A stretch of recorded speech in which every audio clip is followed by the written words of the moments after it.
to see all of you. This is our first in-person town hall since the beginning of COVID-19 pandemic. And it's really thrilling to have the opportunity to be in community in person with you all.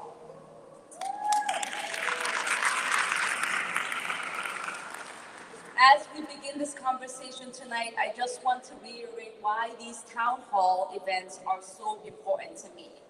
Co-governance is something that we ran on and is one of the core values our office has, and it shapes our work every single day. I fundamentally believe my success in Congress is contingent upon inviting members of our community to come along this journey through conversations in roundtables, in town halls, and community events. All of these conversations have directly guided my legislative priorities in Washington. So I would love to give you guys some really quick updates on the things that we have been up to, and then introduce two of my colleagues to tell you about some important work we've been doing together, and then transition us quickly so that I can take as many questions as possible and hopefully get you all home in time to have dinner for those of you who haven't had dinner yet.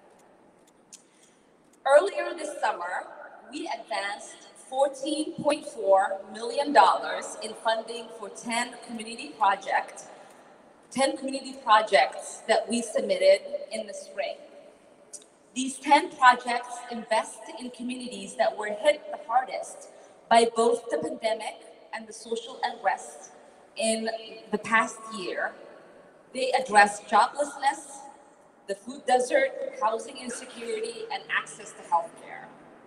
These projects that we included to ask for funding include rebuilding the Hennepin Healthcare Clinic on East Lake Street, skills training for clear energy careers, sprinkler updates for the Minnesota Public Housing Authority, funding for Minneapolis American Indian Center,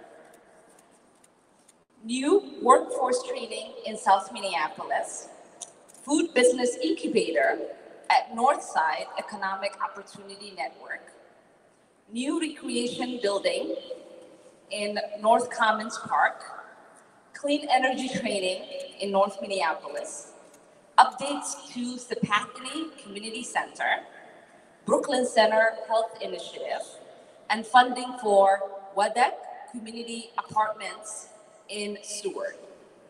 These projects still need to go through the Senate as they have passed in the House, and we will continue to keep fighting for more dollars to come into our district.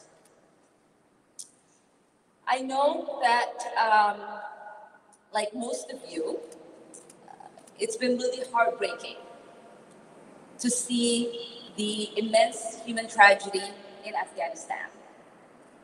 In this critical moment, we must draw upon the best of our history and open our arms to those seeking the opportunities that many of us in this country have been given.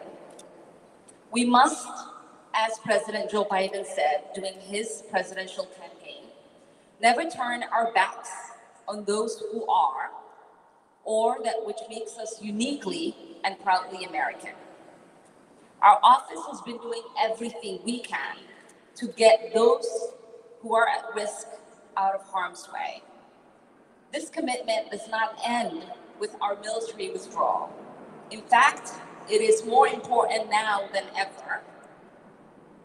Many people who are fleeing Afghanistan are doing so because of their service to our country and their commitment to our common value.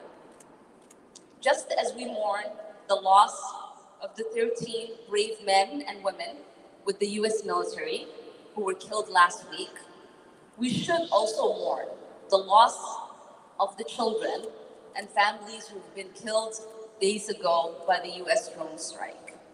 The cost of war, which I personally know is immense, and the tragedy of the last 2 weeks should be a stark reminder of why we should never start a war or why wars are never the answer.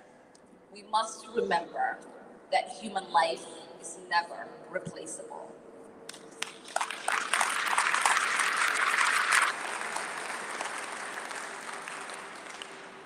These values drive my work in Congress, and I will always be a devoted advocate for peace and diplomacy, which is why last month I reintroduced two bills included in my Pathway to Peace legislation package: the Stop Arming Human Rights Abuses Act, which we call the SARA Act, and the Global Migration Agreement Act.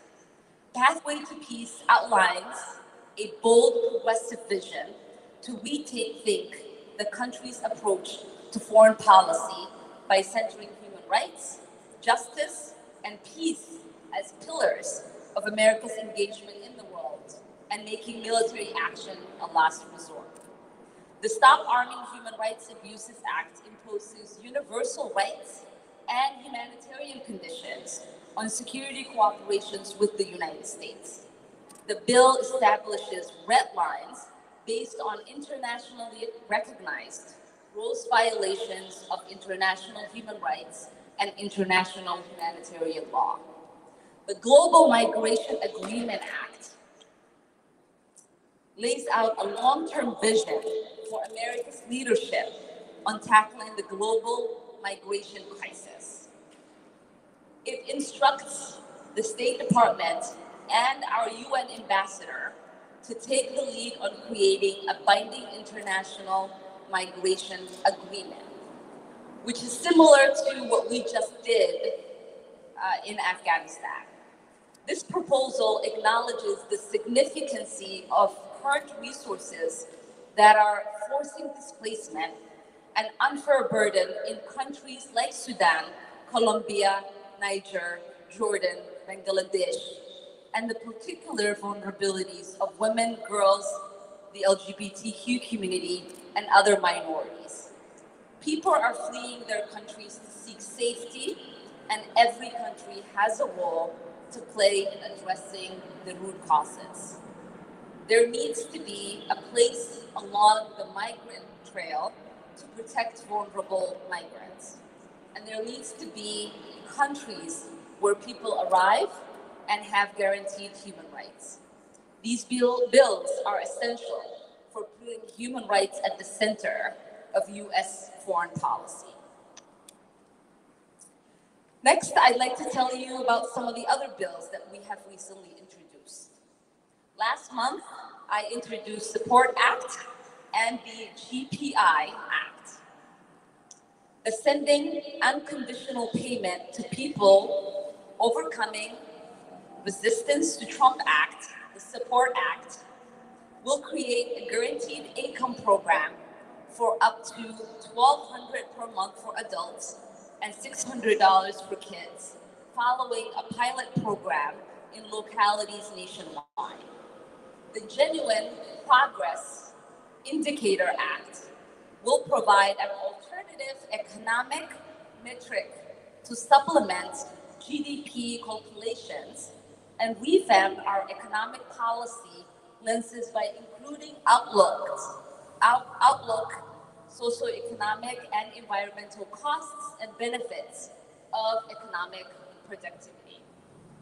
I mentioned earlier that my commitment to co-governance. The idea for this bill came from one of our constituents, Ken Petal, who came to my staff with the idea and kickstarted our work on this effort. So join me in thanking Ken.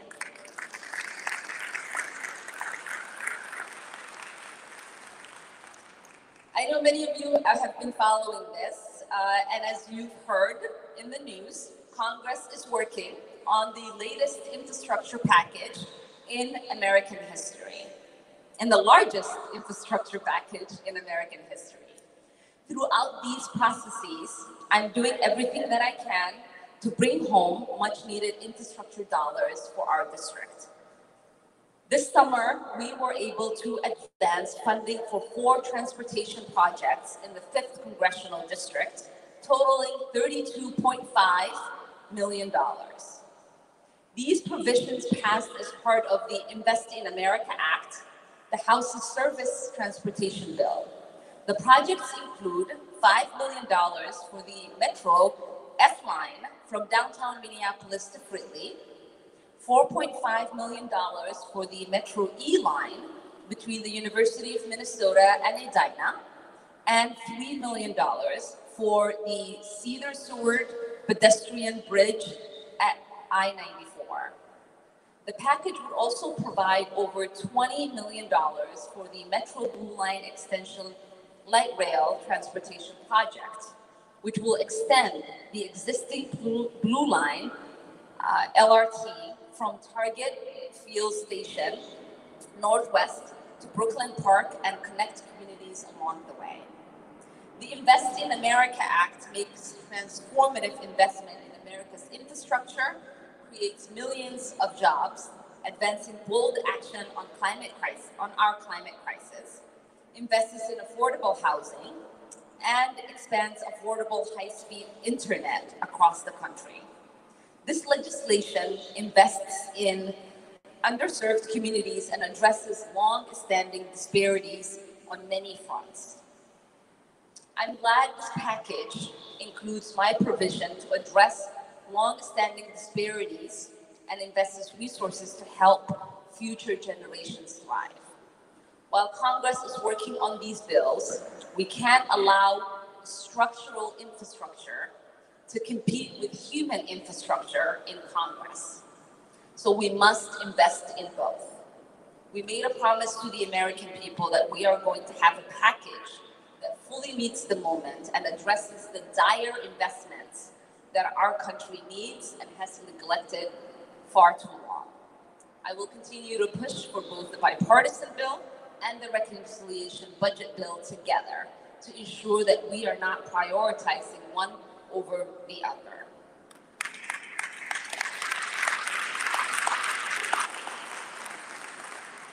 Now I would like to say a few words about our casework.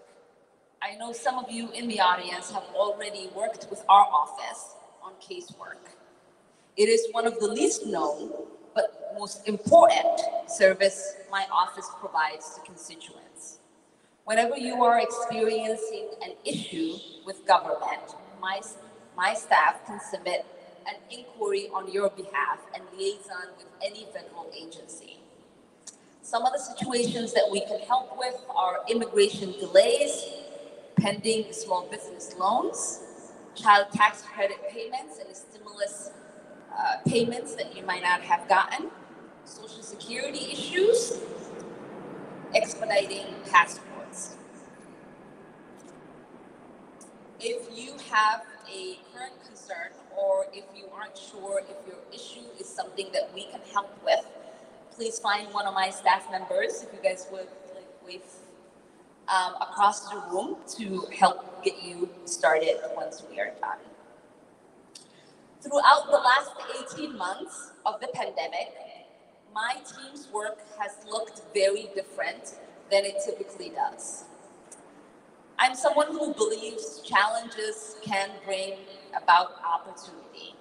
The challenge of remote work during the COVID-19 pandemic brought an opportunity for us to convene community leaders virtually to tackle pressing issues in our community, including regular roundtables with the Indigenous community, the Latinx community, Asian American and Pacific Islanders, and African American leaders, mayors and city councils of every single municipality that I represent, and the creation of our Green New Deal Task Force and Housing Task Force. I am glad to say that the co-chairs of these task forces are here with us today, and I want to invite them to say a few words about the work that we have been able to do together. First, I'm going to introduce Representative Frank Hornstein, who co-chairs the Green New Deal Task Force. Frank?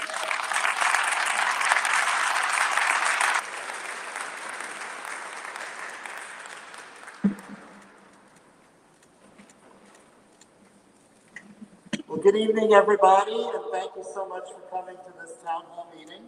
I want to thank Congresswoman Omar for holding it and for including myself and Representative Howard and the work that we're doing to support you and really integrate that work you were talking about, Congressman, from the local level to the state level to the federal level, and incorporating citizens in all of that work. And that's what this Green New Deal task force that we started earlier this year is all about. And so what we have done is brought together a number of people, elected officials, local and state, but many, many citizens from a cross-section of different interests. And we have people with policy expertise. We also have a lot of folks who are active on the ground, grassroots organizers. And what's so important right now about the Green New Deal, and Congressman Orr, thank you for your leadership on infrastructure and mentioning that in your opening comments. We need right now to take bold action on climate. If there was ever a summer that proved it, it's this summer. Fires, intensifying hurricanes, flooding. Climate change is upon us, it is costing us. We need to build the infrastructure to address it, to prevent it, and to increase our ability to act with resilience to stem the impacts of it. We do that by creating good, paying union jobs to address climate justice. That's what the Green New Deal is all about. And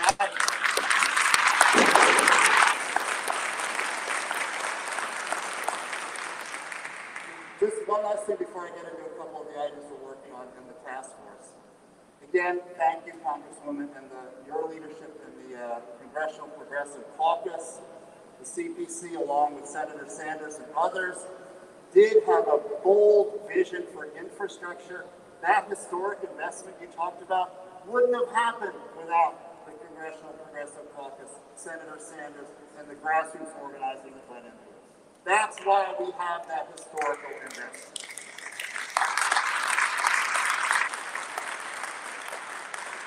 And as you mentioned, that investment will have real impacts on lives of people in the fifth CD. We, in the transportation bill that was just passed in the Minnesota House, we provided the state share of funding for the E-line, which you talked about. And so thank you for prioritizing that on the federal level. That will really make a difference in people's lives. For mobility, for climate, for access to jobs, people with disabilities, so many people will benefit from that excellent bus service provided by the E-line. So a couple of things we've worked on already on the Green New Deal Task Force. Congresswoman Omar has introduced the End Polluter Welfare Act. You know, there's $15 billion of subsidies go to the fossil fuel industry. That's not right. And this legislation addresses that issue and will deal with it. And so members of the Green New Deal Task Force, when this bill was introduced, made phone calls, wrote letters, got active, and that's the kind of collaboration and support we can offer for good public policy in Washington, D.C. And so, we will continue to work. I think our next project is really going to be to provide that support for the infrastructure bill. We've got to get that infrastructure bill passed and the human services bill passed as well. And so, there's a lot of good stuff happening this fall, and we will continue to collaborate with you. Thank you so much for your leadership on climate, on transportation, so many issues near and dear to my heart. Those are just two of them, but there's many others. Thank you so much.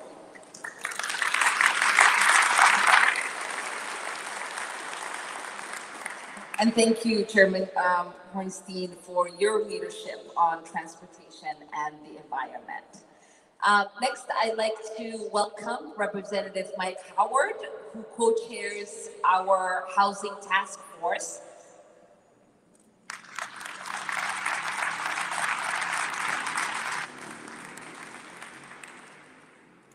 Good evening. My name is Mike Howard, and I represent Richfield and Bloomington in the Minnesota House and serve as the vice chair of our housing committee.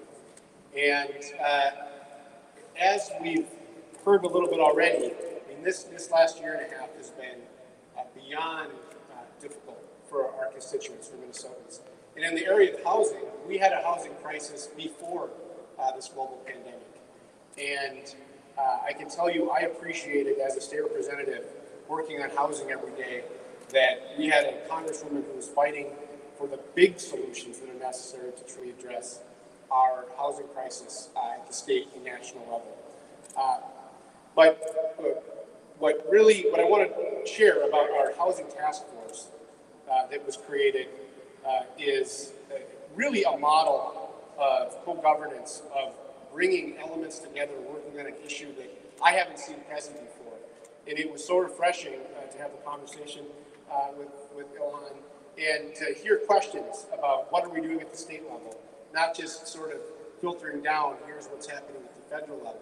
A true desire to get in the weeds, and figure out what we can do to make sure that we keep people housed throughout this pandemic. And that's really where the work of our housing task force began. And the mission was, we want to make sure that people stay. If we're asking people to stay in their homes to stay safe, we better make sure they can afford the roof over their heads. And that really has been the guiding work of a task force that includes housing advocates, housing providers, community activists, elected officials at the local, state, members of our executive branch, and Ilhan and her amazing staff working together, pulling together. And in particular, I want to share a little bit of the work of this task force related to the eviction moratorium. You may have seen that the United States Supreme Court recently, wrongly I would have, struck down the national eviction moratorium. Thankfully, here in Minnesota, renters have stronger protections that last well into next year to prevent their evictions. And that is a credit to the work, the collaborative work of our housing task force.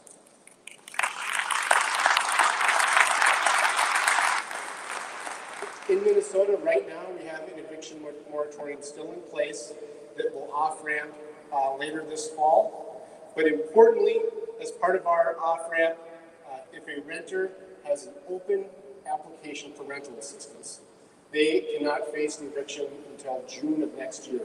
That gives us basically a year off-ramp to make sure that we're utilizing the more than $500 million of rental assistance that was provided by Congress. Thank you very much for all of the members of Congress and President Biden voting for those resources. Over $500 million that we're putting in the hands of renters and landlords to make sure that everyone that was impacted by this pandemic through no fault of their own are made whole. And what I appreciate about this task force as well is that it's not a group that wants to rest on its laurels. As I mentioned, we faced a housing crisis before the pandemic began, and making sure that we're keeping people safe in their homes and not facing evictions in a way that feels like the tip of the iceberg or the first part of the problem. But as we know, the challenges are so immense. We need to be building more affordable housing. We need to be preserving the housing that we do have. We need to be providing stronger protection for our renters. And I believe that we'll be stronger at achieving those results when we have the kinds of collaborative work like we've seen in our task force. Local, state, national, our community, all pulling together in the same direction. And so I'm grateful for where we've come and know that we've got a lot more work to do in housing. And so it's great to be here tonight outdoors and see a whole bunch of folks and enjoy this weather.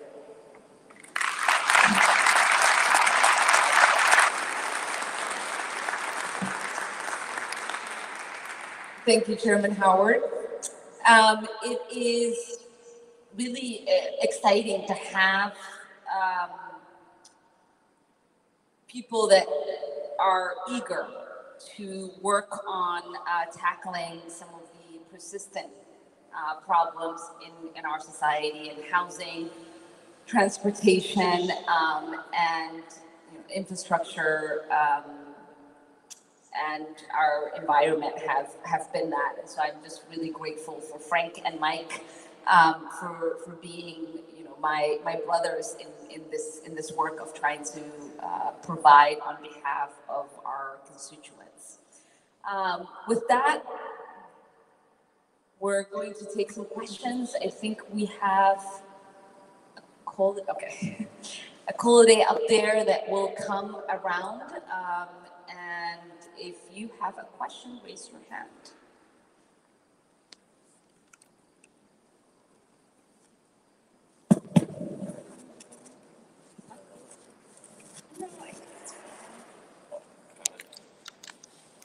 Hi, Representative Omar. So I really appreciate the work you're doing and Frank's doing with the Green New Deal project.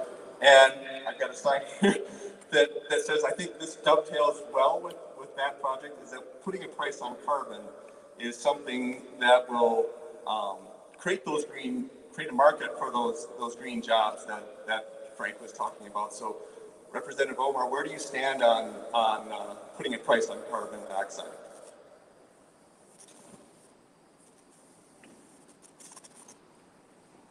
I mean, that is something that we can have a deeper conversation about. I just haven't seen how right now that would be beneficial for us to be doing that instead of moving some of the other pieces of legislation that we've been advocating for.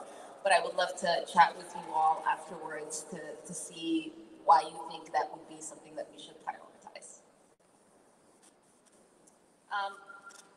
Here.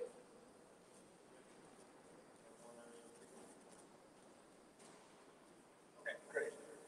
Thank you. My name's Lucas. I live in Minneapolis. I'm a member of the construction union. Can you, Akolade, can you move the mic from him so that you can actually hear him?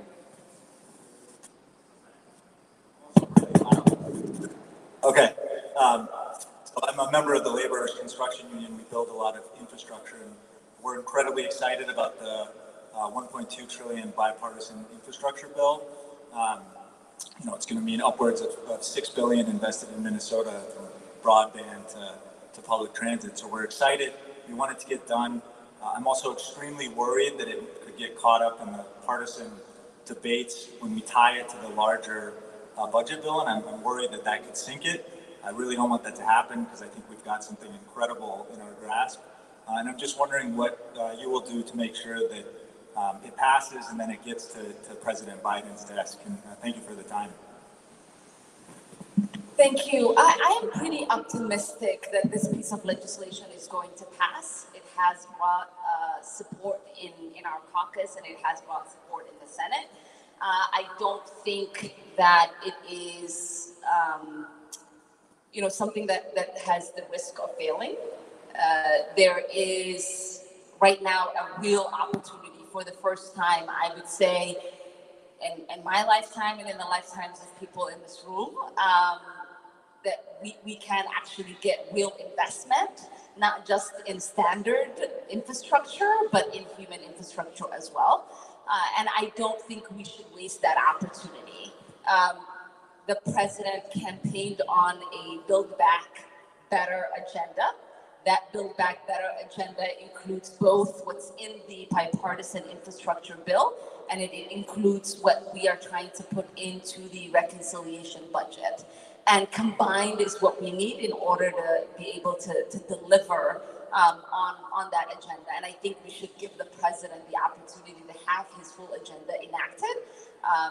As you know, we've been having conversations about trying to create actual timelines when these votes can take place. Now, it just means that we have to work faster once we get back. And I feel very optimistic that both of those things are going to happen, and we will have the full package enacted. You gotta be fair, you gotta go on there. Thanks. Hi, my name is Amy, and I'm Thank you, Congressman Omar. Paid family medical leave is extremely popular. It's stalled here in Minnesota. I'm very excited excited that I'm sorry, Amy. What's wrong with the mic? Hold it. Now, Oh. okay. Yeah. Okay. Paid medical leave. I can talk about paid medical leave. Paid medical leave is an issue now in federal, and I'm very excited that it is. Could you please address this because it's extremely popular. And Thank you, Amy. Amy's question or comment was that paid family leave is now a very popular position and proposal. And you're right, Amy, that is very true. The Progressive Caucus put together 5 priorities of things that we wanted to see as part of the reconciliation budget. And that was our number one, right? To have a care economy and to make sure our families are being invested in was always a priority for the Progressive Caucus. Now it's a priority for everyone. And I think it's going to be one of those that actually gets the real investment that it deserves. Right now, a lot of our conversations have been, how much money we're going to put in each of these priorities. And, it's a continued conversation. But the fact that paid family leave is a priority and it's one that is getting addressed is a testament to all of you who have advocated for so many years. I remember when I was in the Minnesota House, that was a big deal to be able to advocate for that and to do that. And now that it's this close to getting done on a federal level, really is a testament to the people who haven't allowed for that policy proposal to die. And so, a lot of our colleagues on the Senate side have been the champions of this proposal. And Chairwoman Rosa DeLaura, this is her baby, this is her bill. And I just look forward to getting the opportunity to see it be included and funded.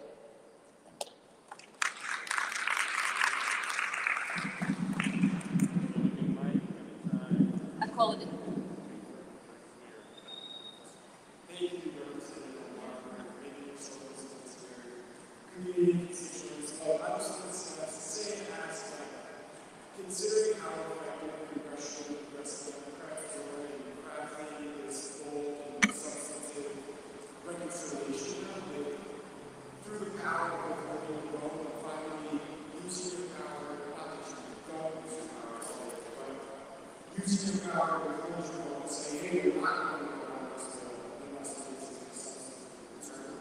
Do you see the congressional progressive Democrats are broadly using this technique as a more consistent strategy for settling issues like healthcare, water protections, justice without sentence? So with overall questions, do you guys see yourself using the power of the courts to push substantive progressive policies? So I don't know if you know this, but I serve as the whip for the Progressive Caucus. And so my job and in that role is to figure out where the votes are within our caucus for any of the policy ideas that we're going to push for. And in many ways that is sort of the ways in which we decide what is going to be a priority in communicating to the larger caucus. We continue to whip on some of these issues, and we don't have the numbers for them. And so you cannot threaten to do something that you don't have the power to do. And until we have the numbers and the ability that, like we just did, to be able to do that, we can't. So help us get more progressives into Congress and help us grow our caucus.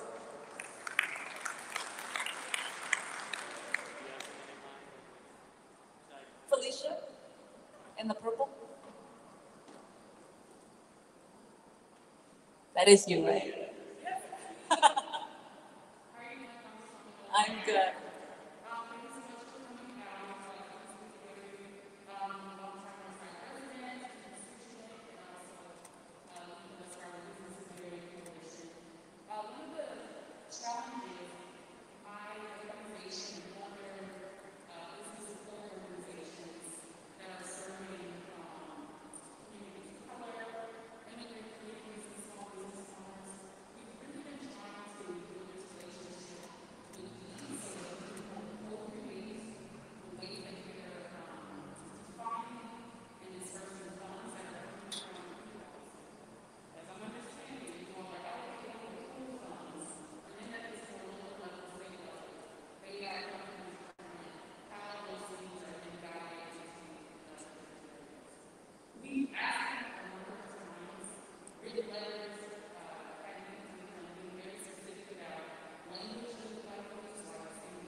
So it was hard to hear you, but I will just repeat and let me know if I got what you were asking.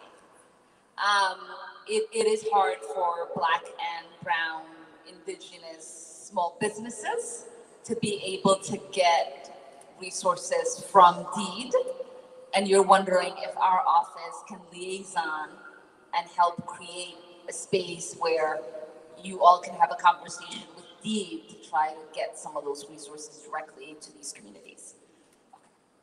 Of course we can. We actually, when the pandemic first began, March of 2020, were the only office, and I think we still are the only office to create a person to liaison with deed so that we can help businesses get access to the resources that were coming from the CARES Act.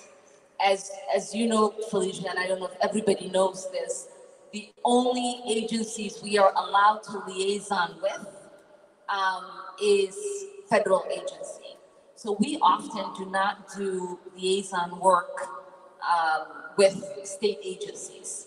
But for this one, we thought it was really important because we were seeing, people struggling in our community to get the resources they were owed through deed and some of the other state agencies. And so I'll have somebody follow up from our office to make sure that we are addressing this need that you are seeing. Earlier today, I was on a panel with Attorney General Keith Ellison and Tina Smith with NEON, and what we were hearing from the executive director of NEON, Mr. Warren, was that some of the money, even now, that came through the American Rescue Program, that now that DEED is releasing the money, they are saying you have to, with 10 days, within 10, you can only apply within 10 days.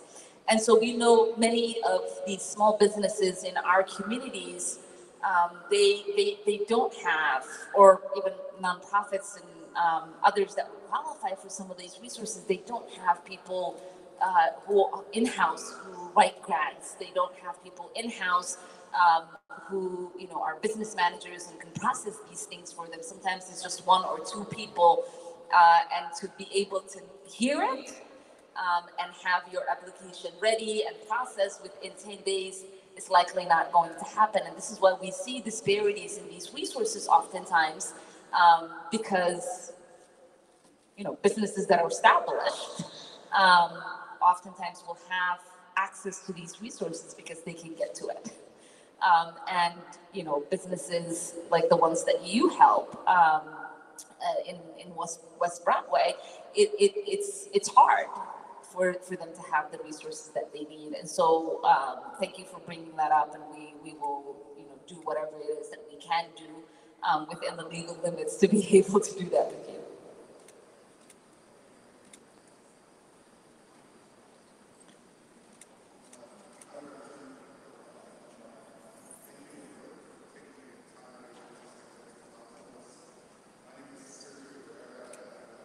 A clothing can. My name is Sergio Rivera,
and One, thank you for your service.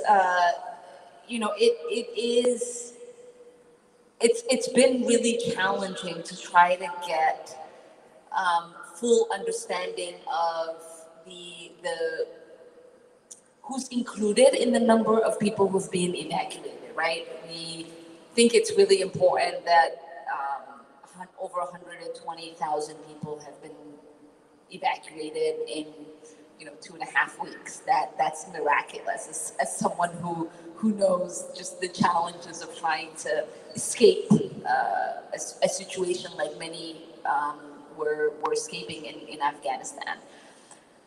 We've evacuated also 6,000 American nationals, some who are, as you say, Afghan Americans.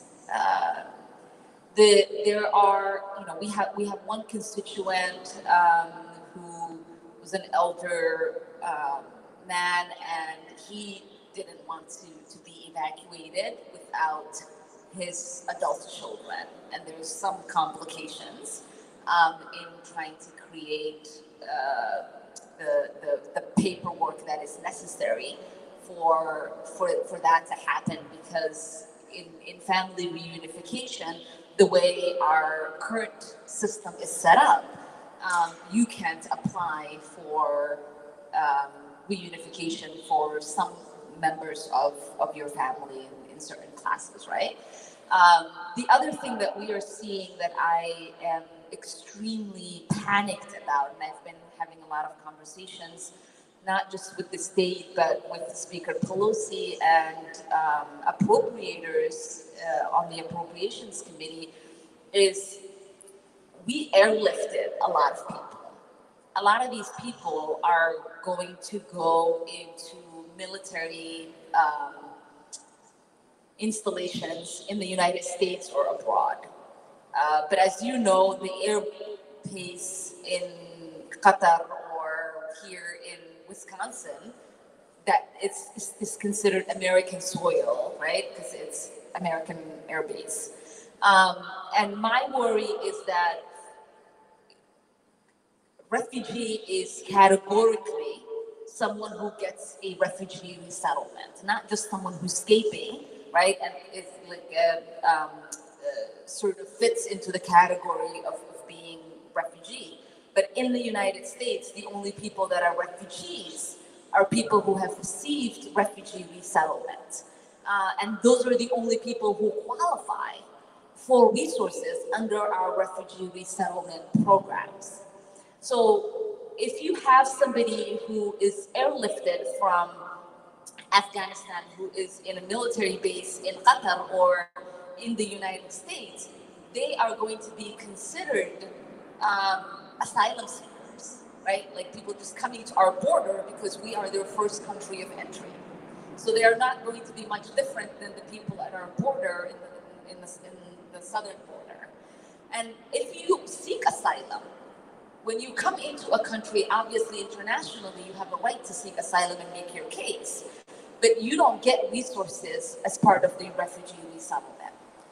And we are going to have a lot of people who are going to arrive in our country who are going to be in situations like you are if you are a refugee in Lebanon or you're a refugee in Turkey or as I was a refugee in Kenya, where you are a refugee but in the United States you don't have the ability to have those resettlement resources, and that's very problematic for people who are trying to get acclimated into life here. And so trying to find a way to create that category for them so that they can qualify for some of these programs has been challenging because it's new to us. We haven't, right? Like we're not a host country. We have never been a host refugee country. We've always been a resettlement country. And that's where the vetting challenges are. That's where the categorization challenges are, and it's a new problem that's going to take some time for us to figure out. Now, the other piece to your question is what happens with people who are left who are trying to leave, and we received a lot of those cases. People who either couldn't get to the airport or people who chose to stay because they didn't want to leave their vulnerable families behind. And we will continue to work on those cases. It is promising that the administration says our withdrawal doesn't mean the end, right, of our ability to get people out. And so we will hold them accountable for that and continue to push for that. I recently wrote an op-ed, it was published in CNN, talking about why it was important for us to take in refugees. Talked about some of the changes that we have to make in regards to policy that a lot of people haven't been thinking about.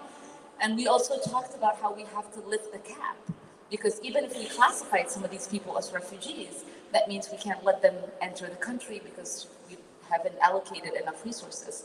And so we're asking for the cap to be lifted and for it to be increased to 200,000. That is still a lot less than what Reagan allowed in. And so we'll just continue to push for that. But again, thank you for your service and thank you for caring and raising this issue.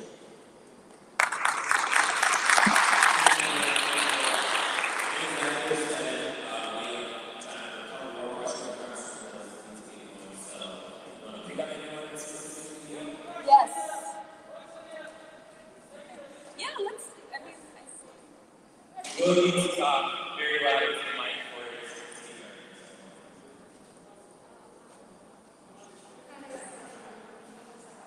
I can't hear you.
Are you referencing the money that we're talking about for the reconciliation package?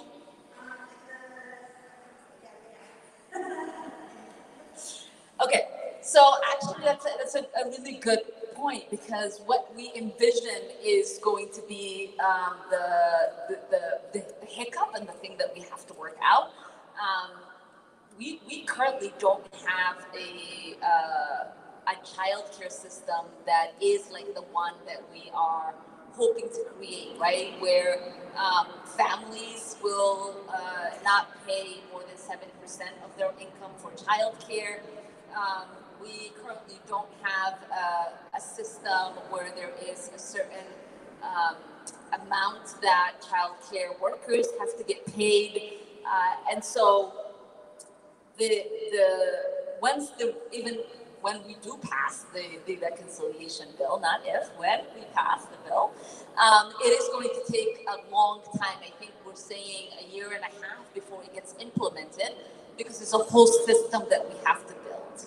And I would love to hear, from experience, some of the ideas that you have on things that we should be thinking about in regards to building that.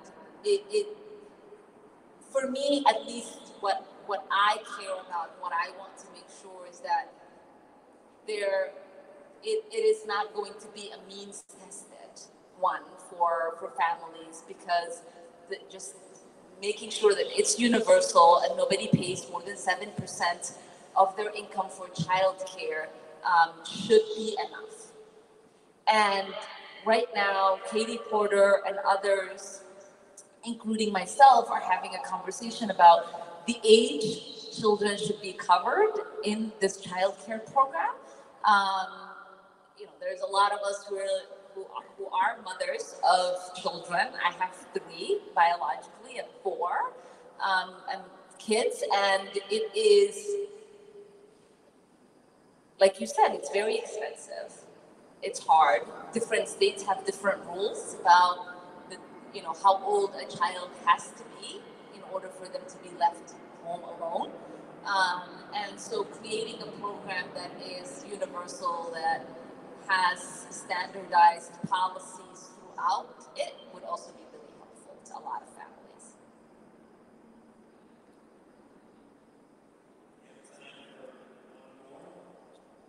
We can take a few. There are some, whoa, okay. There are 2 hands up there. Take them together, and then we'll do those 2 together. How about that?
population in Minneapolis, college campus are regulated, and the number of people, especially that born and bronze in this increasing economy. 3 black children shot in Minneapolis, and college campus is not being built, and progress is absolutely out of control. Do you regret that statement?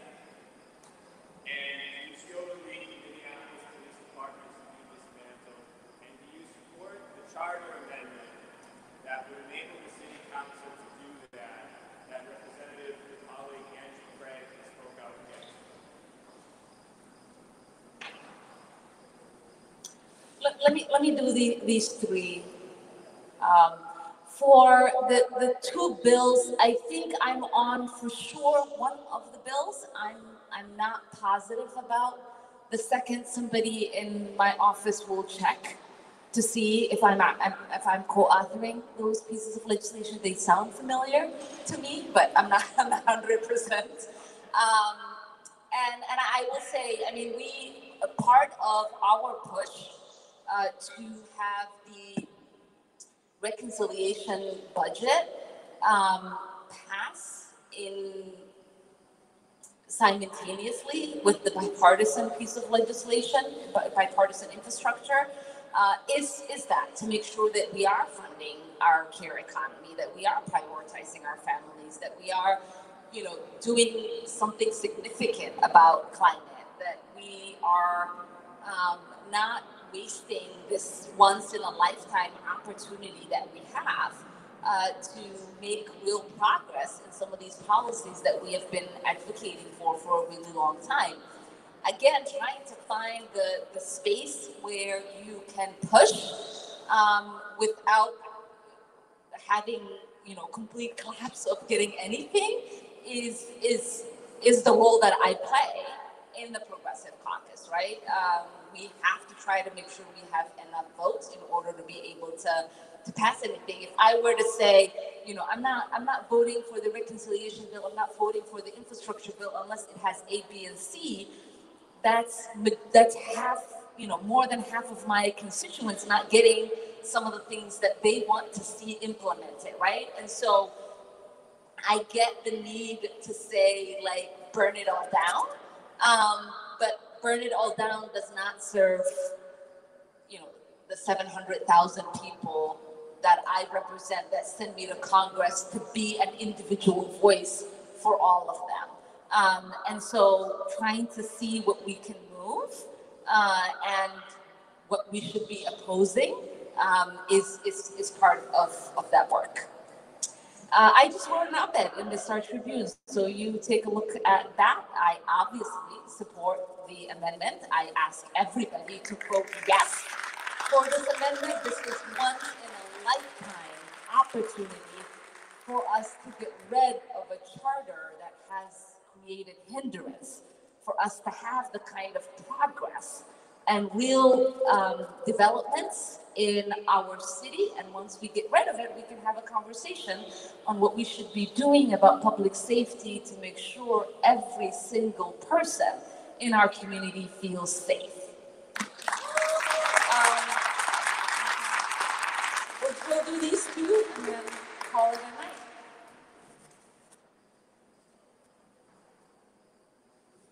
Oh, yeah. Sorry.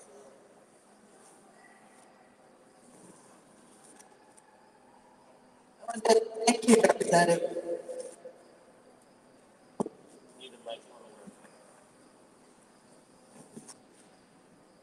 I just want to thank you for your work last week. Push for the reconciliation. And I want to ask if you will commit to push for working to have reconciliation cover dental, vision, hearing, but at the same time, not sacrificing lowering the permanent age for Medicare coverage. I've been a single mom for 20 years now. I've been able to afford coverage. That's my health. It's serious. But I like to do behind you to thank you. Hi, can you hear me? My name is Lillian. I'm a constituent from South Minneapolis, and I just wanted to thank you for your leadership when it comes to pushing keeping the line in terms of the reconciliation package and the infrastructure bill. And what I wanted to know is there's going to be a lot of tension among Congress to move back from that line. And so I'm curious, how can we as your constituents support your leadership? And how can we support other members of Congress of keeping that line in the coming months? Let's take the question from the man with the sign up there.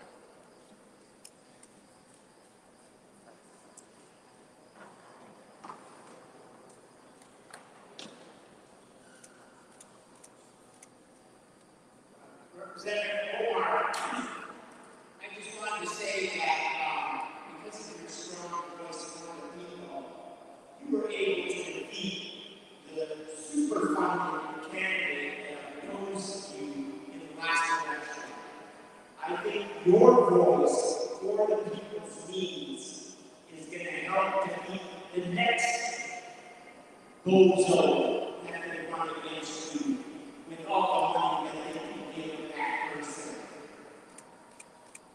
I'd like to see not only the charter that we're going to go down in Minneapolis go through so that people have a voice in public safety, we should extend that to our foreign policy.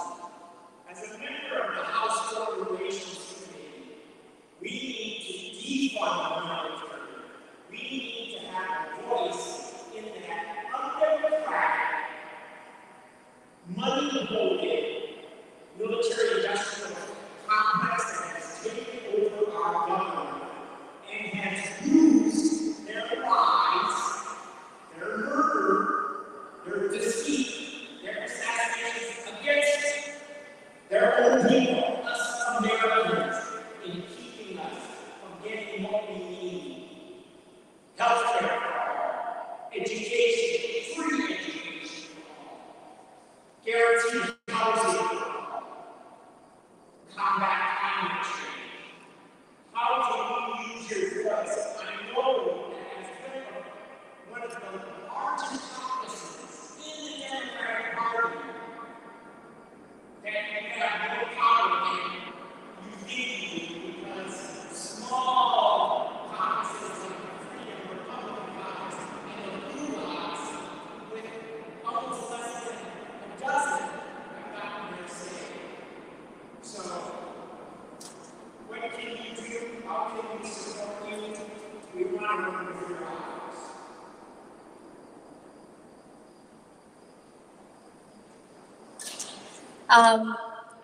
So Chairman Sanders's reconciliation budget outline does include dental, hearing, and vision.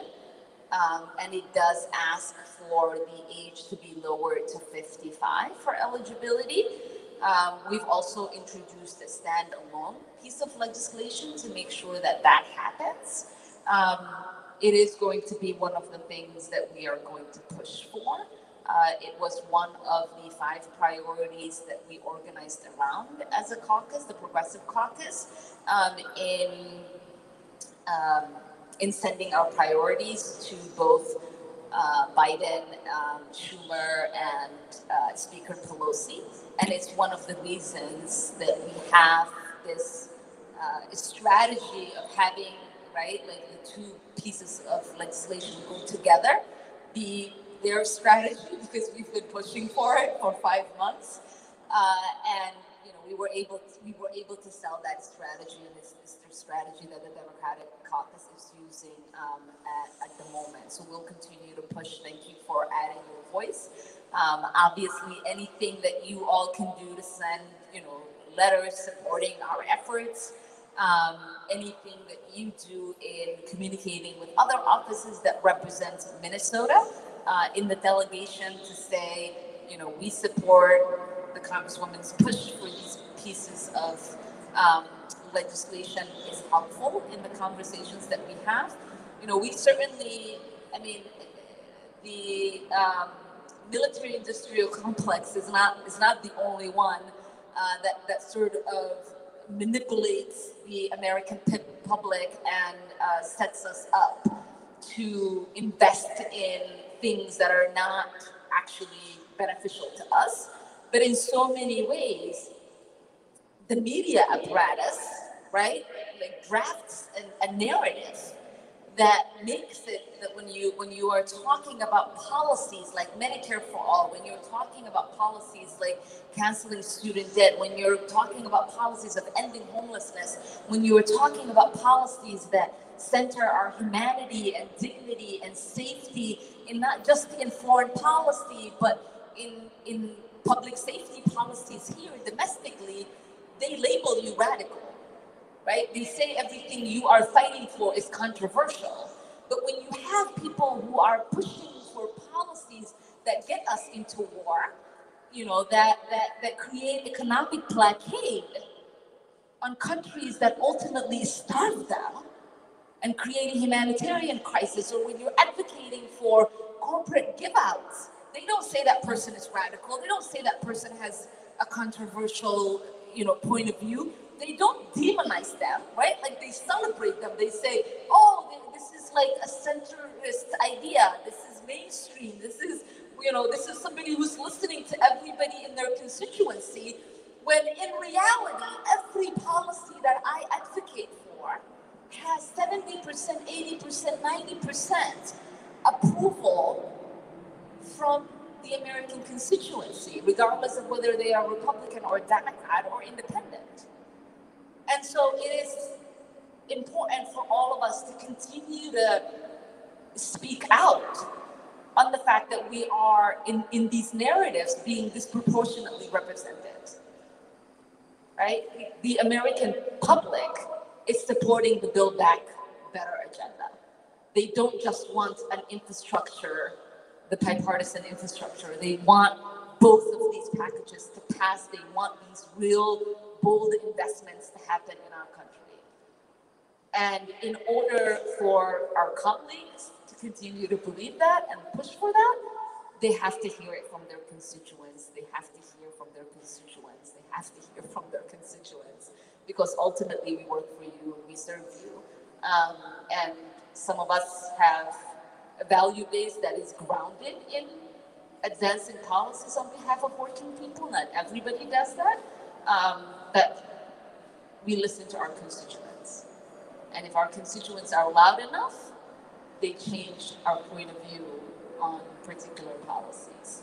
And so tell your friends who are represented by people other than me to talk to their representatives to support our strategy to get the Build Back Better agenda passed together. Thank you all for having me.